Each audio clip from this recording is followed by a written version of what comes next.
Hello students, welcome to science institute. हमने कल किया था एंट्रोपी ताप तथा आयतन के फलन के रूप में, मतलब entropy in function of temperature and volume. आज हमें करना है entropy in function of temperature and pressure, मतलब एंट्रोपी का हमें संबंध निकालना है ताप तथा दाब के रूप में। हमें इसका रिलेशन निकालना है। कब वॉल्यूम था यहाँ पर, आज वॉल्यूम को बदल कर क्या कर दिया, प्रेशर कर दिया भाई हमने। बिल्कुल कल वाला डेरिवेशन है, बस कल वाले डेरिवेशन में आज के डेरिवेशन में थोड़ा सा फर्क ये होगा कि वहां पर तो वॉल्यूम था और यहाँ पर क्या हो जाएगा, प्रेशर हो जाएगा भाई, और दो चार क्वांटिटीज चेंज हो जाएगी, लेकिन पूरा का पूरा जो प्रोसीजर है वो सारा का सारा सेम है भाई। शुरू करते हैं। कल हमने किया था भाई, एंट्रोपी को सबसे पहले फंक्शन माना था, वहां पर टी और वी का करना था, तो टी और वी का माना था। यहाँ पर एक तो टेम्परेचर चाहिए हमें और दूसरा चाहिए प्रेशर चाहिए, तो हमने टेम्परेचर का और प्रेशर का कर लिया। ठीक है भाई, आगे क्या कर दो, हमें इसके लिए डीएस कैलकुलेट करना है। तो आपको पता है, एक बार तो टी के रेस्पेक्ट में किया तो पी कांस्टेंट, फिर एक बार हमें करना है पी के रेस्पेक्ट में, तो फिर क्या चलेगा भाई, टी कांस्टेंट चलेगा। और जिसके रेस्पेक्ट में आप डिफरेंशिएट करोगे, मल्टीप्लाई भी आपको उसी से करना है। ऐसा कहता है एग्जैक्ट और इनएग्जैक्ट का रूल। बोलो ऐसा ही कहता है क्या? बिल्कुल ऐसा ही कहता है। ये हो जाएगी हमारी इक्वेशन नंबर 1। इसके बाद में वी नो दैट मोट ई प्लस पीवी, इसका डिफरेंशिएशन कर दो, डी एच बराबर क्या हो जाएगा, यहाँ पर तो केवल एक ही टर्म है तो डी हो गया। इधर की तरफ देखो, ये भी वेरिएबल और ये भी वेरिएबल, दोनों के लिए कर दो। एक बार पी को छोड़ा तो डी वी के रेस्पेक्ट में, एक बार वी को छोड़ा तो पी के रेस्पेक्ट में। बोलो ऐसा ही होता है ना, दोनों वेरिएबल है, एक बार पी को छोड़ा तो वी के रेस्पेक्ट में, एक बार वी को छोड़ा तो पी के रेस्पेक्ट में। अब देखो, ये जो इतनी क्वांटिटी है इसको क्या बोलते हैं, डीई प्लस पीडीवी बराबर क्या होता है भाई, डी क्यू होता है, डी क्यू। याद करो थर्मोडायनेमिक्स का फर्स्ट लॉ, उष्मागतिकी का पहला नियम ये तो कहता है डी क्यू बराबर डीई प्लस पीडीवी होता है। इधर की तरफ क्या आ जाएगा भाई, वीडीपी आ जाएगा। याद है ना, डी क्यू बराबर ऐसे होता था। जो बच्चे नए हो मैं उनके लिए बता रहा हूं, डी माइनस डी डब्ल्यू होता था। फिर यहां से हम क्या वैल्यू पुट करते थे, डी डब्ल्यू बराबर माइनस पीडीवी पुट करते थे, तो ये माइनस है माइनस प्लस, तो प्लस आ जाएगा और पीछे की तरफ क्या हो जाएगा, पीडीवी हो जाएगा। ऐसा हुआ था, पुराने बच्चों को तो पता ही होगा। ठीक, अब यहां से डी क्यू की वैल्यू पुट कर दो आप। डी क्यू बराबर क्या होता है, कल भी पुट किया था हमने, टीडीएस प्लस क्या हो जाएगा, वीडीपी हो जाएगा। ये हो गई हमारी इक्वेशन नंबर 2 हो गई। अब डीएच निकाल लिया, अब एक और डीएच चाहिए। में वापस क्या किया हमने कि ये जो एंथैल्पी है, ये एंथैल्पी फंक्शन हो, किस किस का फंक्शन हो, जिस एंट्रोपी को हमने माना है टी और पी का फंक्शन, तो इस एंथैल्पी को भी मानना पड़ेगा टी और पी का फंक्शन। कल भी ऐसा ही था, कल बस एंथैल्पी की जगह इंटरनल एनर्जी चलती थी, याद है ना। वॉल्यूम पर तो बात की जाती है इंटरनल एनर्जी की, जब जब आयतन होता है तब तब बात होती है आंतरिक ऊर्जा की। जब हम दाब की बात करते हैं तो बात की जाती है एंथैल्पी की। प्रेशर होता है तो एंथैल्पी होगी, और वॉल्यूम होता है तो इंटरनल एनर्जी होगी। तो कल भी हमने ऐसा ही किया था, उस इंटरनल एनर्जी को हमने यहाँ पर जो भी था उसी का फंक्शन माना था। इसी प्रकार से एंथैल्पी को भी हम टी और पी का फंक्शन मान लेंगे। इसकी भी आप वैल्यू निकाल लो, तो डीएच बराबर क्या हो जाएगा, एक बार आपको करना है टी के रेस्पेक्ट में तो पी कांस्टेंट चलेगा, और एक बार कर दोगे आप पी के रेस्पेक्ट में तो यहाँ से टी कांस्टेंट हो जाएगा। और जिसके रेस्पेक्ट में आपने मल्टीप्लाई किया है उसी से, मतलब जिसके रेस्पेक्ट में आपने डिफरेंशिएशन किया है, अवकलन किया है, उसी से आपको मल्टीप्लाई भी करना पड़ेगा। बोलो सही है कि नहीं है। अब देखो, ये भी डीएच का फॉर्मूला और ये भी डीएच का फॉर्मूला, दोनों के दोनों डीएच है, तो दोनों आपस में क्या होने चाहिए, बराबर होने चाहिए। बराबर है तो कर दो इनको बराबर। तो हम इक्वेशन नंबर 2 एंड 3 बराबर कर दो भाई। ये पहले मैंने क्या लिखा, टीडीएस, इधर की तरफ क्या हो गया भाई, वीडीपी हो गया। अब इधर की तरफ यहाँ तो मैंने ये वाला मान पुट किया और इधर की तरफ क्या हो जाएगा, del H del T at constant P और ये D T plus del H upon del P at constant T हो गया और इधर की तरफ क्या हो जाएगा भाई, डी टी हो जाएगा। बोलो होगा कि नहीं होगा। मैंने कुछ नहीं किया, एज इट इज ऊपर की दोनों की वैल्यूज को मैंने बराबर कर दिया भाई। ठीक है, अब देखो यहाँ डीएस है तो यहाँ से भी हमें किसकी वैल्यू निकालनी है, डीएस की वैल्यू निकालनी है। मतलब इन सब क्वांटिटीज को हमें उधर ट्रांसफर करना है, उधर की तरफ भेजना है भाई। ठीक है, भेज देते हैं भाई। सबसे पहले इसको भेजा हमने उधर की तरफ, तो ये हो जाएगा टीडीएस, ये इक्वल, ये तो ऐसे के ऐसे ही आ गया, ये डेल टी हो गया एट कांस्टेंट पी और ये डी टी हो जाएगा। इधर की तरफ ये डेल एच और ये del P at constant T हो गया और ये डीपी हो जाएगा भाई।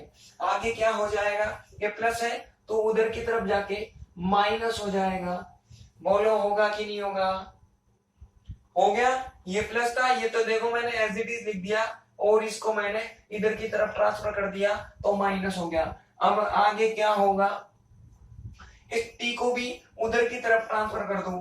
टी को ट्रांसफर करोगे तो यहां से क्या बचेगा भाई, यहां से बचेगा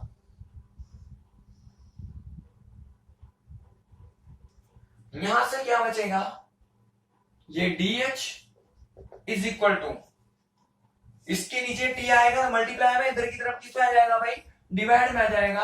ये हो जाएगा 1/t और ये del H del T at constant P हो जाएगा और ये हो जाएगा भाई डी टी।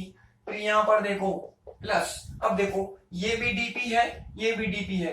पहले मैंने इन दोनों को कॉमन कर लिया, कॉमन करूंगा तो बताओ अंदर की तरफ क्या बचेगा भाई। अंदर की तरफ एक तो ये वाली वैल्यू बचेगी del H upon del P at constant T बच गया, डीपी तो बाहर आ गया और इधर की तरफ से माइनस के साथ क्या बचा, वी बचा। बोलो बचा, और पीछे की तरफ क्या आ जाएगा भाई, डीपी। ये डीपी मैंने पीछे ले गया, ये यहाँ पर बच गया और इधर की तरफ से डी बचा। अब मैंने डिवाइड किया तो एक बार इसके नीचे करना पड़ेगा और एक बार इसके नीचे करना पड़ेगा। बोलो हो गया कि नहीं हो गया। यहां भी हो गया और यहां भी हो गया। ये हो गई हमारी इक्वेशन नंबर 4 हो गई। ठीक है, अब देखो ये डीएस था ना, डीएस था, ये क्या था भाई, डीएस। यहां से ट्रांसफर करोगे तो डीएस बचेगा, डीटी तो इधर चला गया, तो ये भी डीएस का फॉर्मूला और ये भी डीएस का फॉर्मूला। वापस क्या कर दो, 1 और 4 की तुलना कर दो। इक्वेशन 1 और 4 की तुलना करने पर ऑन कंपेयरिंग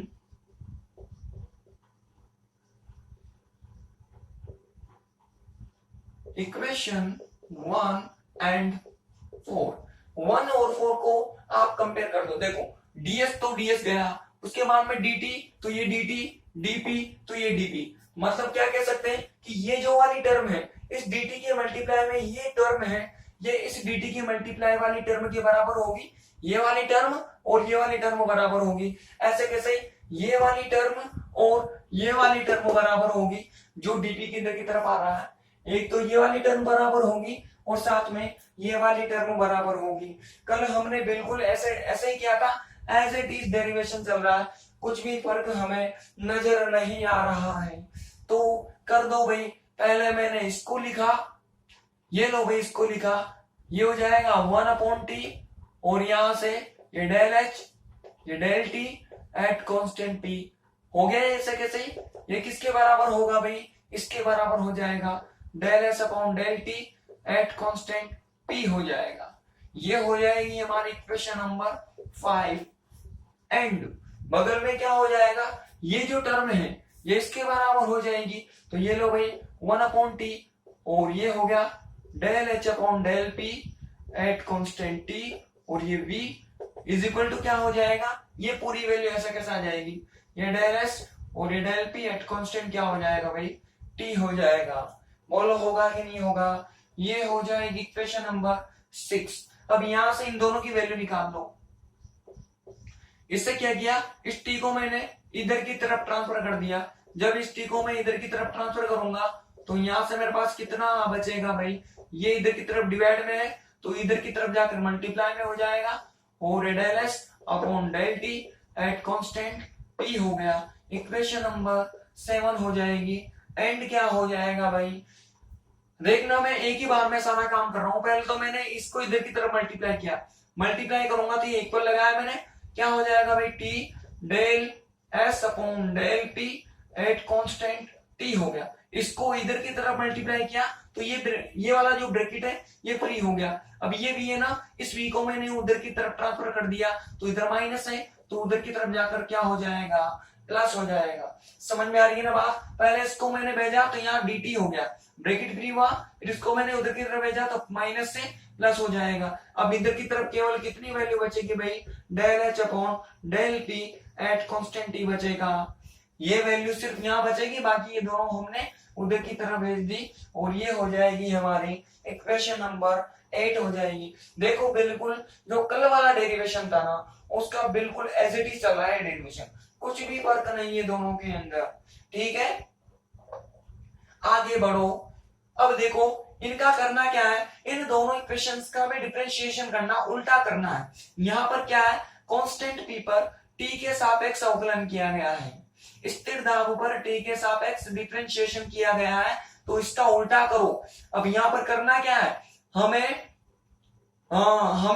स्थिर ताप पर पी के सापेक्ष अवकलन करना है, क्योंकि हमें इन दोनों को बराबर बनाना है। कल भी यही काम किया था हमने, तो पहले लिख दो समीकरण 7 का, लिखते जाते हैं ताकि आपको समझ में आता जाएगा। समीकरण 7 का स्थिर टी पर पी के सापेक्ष अवकलन करने पर ठीक, on differentiating equation number 7 with respect to किसके रेस्पेक्ट में करना है भाई, p के रेस्पेक्ट में एट कांस्टेंट t। p के रेस्पेक्ट में हमने डिफरेंशिएशन करना है और साथ में क्या, t को कांस्टेंट रखना है। यहां पर उल्टा है, p कांस्टेंट किया हुआ है और t के रेस्पेक्ट में हमें उल्टा करना है, कांस्टेंट t पर p के रेस्पेक्ट में डिफरेंशिएशन करना है, उल्टा करना है भाई हमें स्थिर t पर p के सापेक्ष में अवकलन करना है। यही हमने यहाँ पर लिखा है, देखते जाना भाई। एक बार अवकलन तो ऑलरेडी हुआ है, एक बार और कर दूंगा मैं, तो यहाँ पर पावर 2 आ जाएगी। बोलो पावर 2 आएगी कि नहीं आएगी, आएगी। थोड़ा नीचे लिखता हूं, हो सकता है आप लोगों को दिखाई नहीं दे रहा हो। देखना ध्यान से भाई, यहां पर पावर कितनी बनेगी, 2 पावर बनेगी। यहां पर ये डेल स्क्वायर एच हो जाएगा, और नीचे की तरफ डेल टी तो ऑलरेडी था, हमने पी के रेस्पेक्ट में कर दिया, तो यहां से डेल पी भी आ जाएगा। बोलो आएगा कि नहीं आएगा, डेल टी ऑलरेडी था, डेल पी भी आ जाएगा, ये बराबर हो जाएगा। अब देखो हमने टी को कांस्टेंट किया हुआ है, टी कांस्टेंट है, तो यहां से टी कांस्टेंट है तो एफ से बचेगा, सिर्फ इसका अवकलन होगा। एक बार तो ऑलरेडी हुआ है, एक बार और कर देंगे, तो डेल टी तो पहले से था, यहां से हमें डेल पी भी मिल जाएगा। बोलो किसी को कोई दिक्कत, डेल टी ऑलरेडी था, डेल पी भी आ गया, ये हो जाएगी इक्वेशन नंबर 9 हो गई भाई। ये आगे बढ़ो, एंड क्या किया, अब 8 का क्या करना है, देखो यहाँ पर p को कांस्टेंट किया हुआ है और p के रेस्पेक्ट में डिफरेंशिएशन है, p के सापेक्ष अवकलन उल्टा करना है। उल्टा कैसे उल्टा, अब p को कांस्टेंट करना है, और t के सापेक्ष अवकलन करना है। एट कांस्टेंट p पर t के रेस्पेक्ट में हमें अवकलन करना है या डिफरेंशिएशन करना है। तो लिख दो पहले भाई समीकरण 8 का स्थिर p पर t के सापेक्ष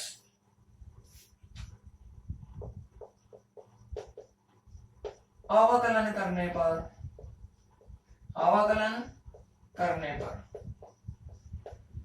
on differentiating equation number 8 with respect to t at constant p। ठीक है भाई, कर दो भाई, ध्यान से देखना। एक बार तो हमने ऑलरेडी किया हुआ है, तो स्क्वायर आ गया, डेल पी उसके पास पहले से था, टी के रेस्पेक्ट में कर दिया, टी के रेस्पेक्ट में किया तो डेल टी भी आ जाएगा, ये हो जाएगा इक्वल। उसके बाद क्या होगा भाई, अब हमें टी के रेस्पेक्ट में करना है, तो यहाँ पर ये भी टी है, मतलब ये भी वेरिएबल बनेगा और ये भी वेरिएबल बनेगा, दोनों के दोनों क्या बनेंगे, वेरिएबल। तो एक बार इसके रेस्पेक्ट में तो ये कांस्टेंट चला जाएगा, फिर इसके रेस्पेक्ट में करेंगे तो ये कांस्टेंट चला जाएगा। ए इंटू बी वाला फॉर्मूला होता है ना, कल भी ये लगा था, आज वापस से लगा दो। पहले मैंने क्या किया, पहले मैंने इसको कांस्टेंट कर दिया, इसको मैंने कांस्टेंट किया, तो ये लो भाई, मैंने इस टर्म को कांस्टेंट कर दिया और टी के रेस्पेक्ट में किया, टी के रेस्पेक्ट में करोगे तो 1 आएगा, तो खत्म हो गया हो। तो उसके बाद प्लस आया, अब किसको रोकना है, टी को रोकना है, ये मैंने टी को रोका और इसके रेस्पेक्ट में करना है भाई। एक बार तो ऑलरेडी हुआ है, एक बार और कर देंगे तो स्क्वायर आ जाएगा, डेल पी पहले से था और यहां से टी के रेस्पेक्ट में करोगे तो डेल टी भी आ जाएगा। उसके बाद में ये प्लस प्लस हुआ, उसके बाद में क्या हो जाएगा, इस v का करोगे तो del v upon del T हो जाएगा। p को क्या किया हुआ है हमने, कांस्टेंट। देखो भाई, यहां से t के रेस्पेक्ट में और p क्या चल रहा है, कांस्टेंट, तो बाहर की तरफ क्या लगा दिया मैंने, p लगा दिया। बोलो एकदम सही है ना, 9 हो गया और उसके बाद में क्या हो जाएगी भाई, 10 हो जाएगी। अब देखो इन दोनों टर्म को ध्यान से देखो, ये देखो del square del T del P, ये del square H del P del T, दोनों तो एक ही है, पहले टी के सापेक्ष पी के सापेक्ष, इसका भी टी के सापेक्ष पी के सापेक्ष, दोनों सेम सेम है भाई, तो ये दोनों क्या होंगी, एक दूसरे के बराबर होगी। 9 और 10 को एक दूसरे के बराबर कर दो, बराबर करेंगे तो लिख दिया हमने इक्वेशन 9 एंड 10 से। समीकरण 9 और 10 से क्या हो जाएगा, पहले मैंने उसको लिखा, ये हो जाएगा del square S del T और ये हो जाएगा डेल पी, इधर की तरफ ये हो जाएगा भाई del S del P at constant T, और ये टी डेल स्क्वायर एस और ये डेल पी और ये हो जाएगा डेल टी, ये प्लस ये del B upon del T at constant P हो जाएगा। आ गई बात समझ में, ये पूरा का पूरा मैंने ऐसा कैसे लिख दिया, जो ये वाली वैल्यू थी ये मैंने आगे की तरफ लिख दी, देखो ध्यान से। अब देखो T del square S upon del T del P, T del square S upon del T del P हो जाएगा, तो ये दोनों आपस में कैंसिल हो जाएंगे। तो बताओ इधर की तरफ 0 बचा, तो इनमें से एक टर्म को इधर की तरफ भेज दो, इधर की तरफ भेजोगे तो आपको फाइनल आंसर क्या मिलेगा भाई, del S upon del P at constant T. अब देखो ये भी प्लस में है और ये भी प्लस में, इधर की तरफ आएगा तो क्या हो जाएगा, माइनस हो जाएगा, तो ये माइनस और ये del V upon del T at constant P हो जाएगा। तो मैंने ये रोका, इसको मैंने इधर की तरफ भेज दिया, तो ये minus del V upon del T at constant क्या हो जाएगा, पी हो गया। बोलो समझ में आ रहा है कि नहीं आ रहा, आ रहा है ना भाई समझ में, एकदम सही है भाई, ठीक आ रहा है समझ में भाई सबको। हमने कैंसिल कर दिया, इसको इधर भेजा तो ये इक्वेशन आ गई भाई, इक्वेशन नंबर क्या होगी, 11 होगी। अब हमने कहां से लिखा, इक्वेशन नंबर 5 से, फ्रॉम इक्वेशन 5। बोलो 5 क्या है, ये वाली इक्वेशन है 5। देखो मैंने इसको तो ऐसा कैसा लिखा, इसमें मैंने किसी प्रकार का कोई चेंज नहीं किया, देख लो ध्यान से, ये del T del S upon del T at constant P हो गया, सेम टू सेम लिख दिया। जो इधर वाली वैल्यू है इसको ध्यान से देखो, del H upon del T at constant P, मतलब स्थिर दाब पर एंथैल्पी का टी के सापेक्ष अवकलन, कांस्टेंट पी पर एंथैल्पी का टी के रेस्पेक्ट में डिफरेंशिएशन। अरे क्या होता है भाई, सीपी होता है, सीपी याद है कल यहाँ पर E आ रहा था और बाहर की तरफ B आ रहा था, तो हमने C भी बोला था। आज बदल गया, यहाँ पर P हो गया और अंदर की तरफ H हो गया। तो ये वैल्यू क्या बनती है? विशिष्ट ऊष्मा, specific heat at constant pressure. याद है पहली यूनिट से हमने यहाँ से सीधा लिखा है भाई, ये वाली वैल्यू किसके इक्वल होगी? Cp के इक्वल, और बगल में क्या है इसके? 1/T। बोलो होगा कि नहीं होगा? ये हो जाएगी इक्वेशन नंबर 12 हो जाएगी। आई बात समझ में? अब हमें कुछ नहीं करना, सिर्फ इतना सा काम करना है, इक्वेशन 11 और 12 से वैल्यू उठाकर किसके अंदर पुट करनी है भाई? इस वाली इक्वेशन में। एक बार यहाँ वैल्यू पुट कर देंगे और एक बार यहाँ पर वैल्यू पुट कर देंगे। आ रही है बात समझ में? कल वाले डेरिवेशन की तरह ये बस कल इंटरनल एनर्जी आ रहा था, आज एंथैल्पी आ रही है। कल वॉल्यूम चल रहा था, आज प्रेशर चल रहा है। और याद रखना वैसा, प्रेशर होगा तो एंथैल्पी की बात होगी और वॉल्यूम होगा तो इंटरनल एनर्जी की बात होगी। ठीक है, अब ये तो अगली बार में जाएगा, कहां जाएगा? अगली बार में करेंगे। फिलहाल इतना करो, आप लिखो पहले इसके अंदर एंट्रोपी को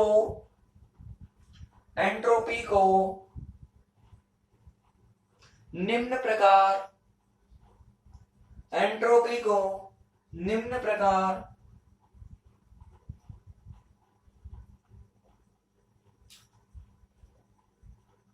ताप तथा दाब का फलन मानने पर, एंट्रोपी को निम्न प्रकार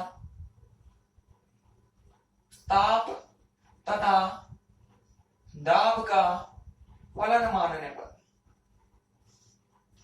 ताप तथा दाब का फलन मानने पर। कहां से करना भाई?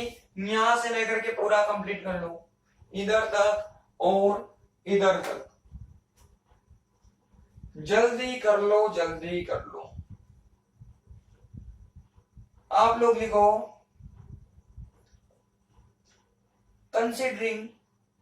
considering entropy as a function of temperature and pressure. Considering entropy as a function of temperature and pressure. Temperature and pressure. कर लो भाई, यहां तक करना कैसे है ना पता ना आपको? स्क्रीनशॉट लो और जल्दी कर लेना। यहाँ एक तरीका और है, आप वीडियो को पॉज करो और फिर कर लेना भाई।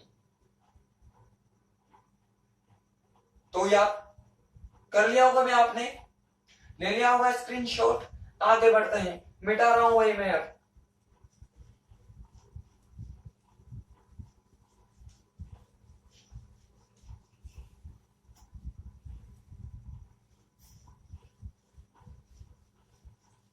देखो भाई क्या हो जाएगा,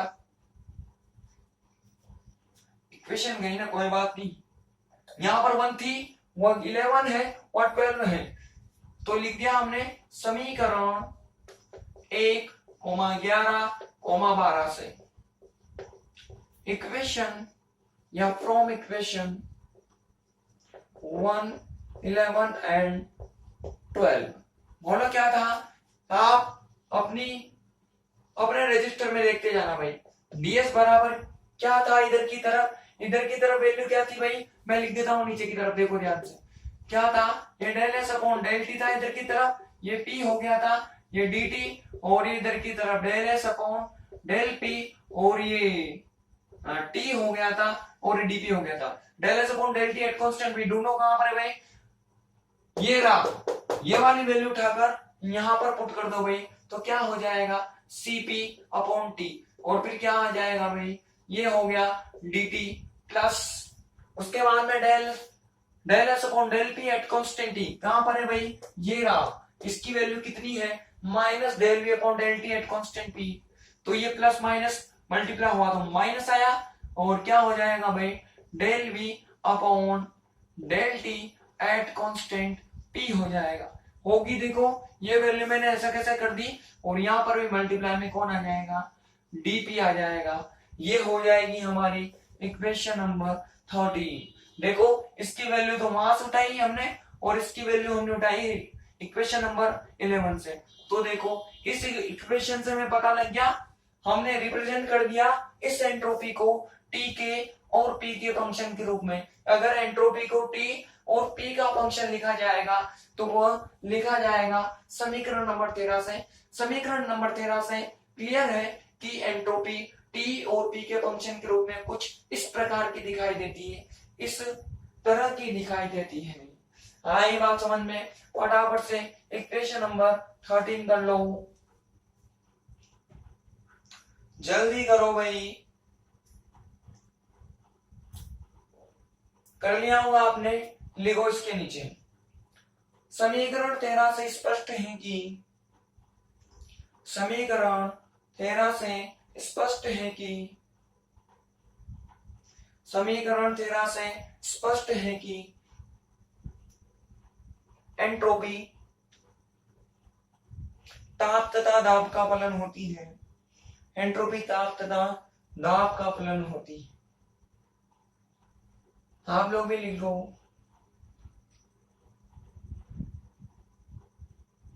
equation number 13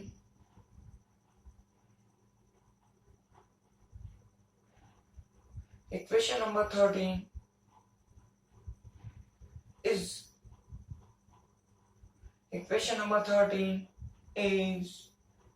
relation of entropy in function of temperature and pressure. Relation of entropy in function of temperature and pressure. ठीक है भाई, ये हमारे दोनों डेरिवेशन खत्म। कल हमने टीबी का किया था, आज हमने टीपी का कर लिया। कल के लेक्चर में बात करेंगे हम नए टॉपिक की ओर। इन दोनों इक्वेशंस पर जो कल आई थी और जो आज आई है, इन पर हम अलग अलग तरह की कंडीशंस अप्लाई करके देखेंगे और अलग अलग तरह के प्रोसेसेस में हमने बहुत सारे प्रकार के प्रोसेस पढ़े थे। आइसोथर्मल पढ़ा था, आइसोबेरिक पढ़ा था, आइसोकोरिक पढ़ा था, समतापी, समदाबी, समायतनिक। इस तरह के प्रोसेसेस में हम एंट्रोपी को कैलकुलेट करेंगे इन दोनों समीकरणों पर अलग अलग कंडीशन अप्लाई करके, डिफरेंट कंडीशंस को अप्लाई करके। यह काम हम कल करेंगे। आज के लिए इतना ही। इस लेक्चर में कोई दिक्कत हो, कोई समस्या हो, परेशानी हो तो आप मुझे कमेंट करके बता सकते हो भाई। ठीक, कल मिलते हैं।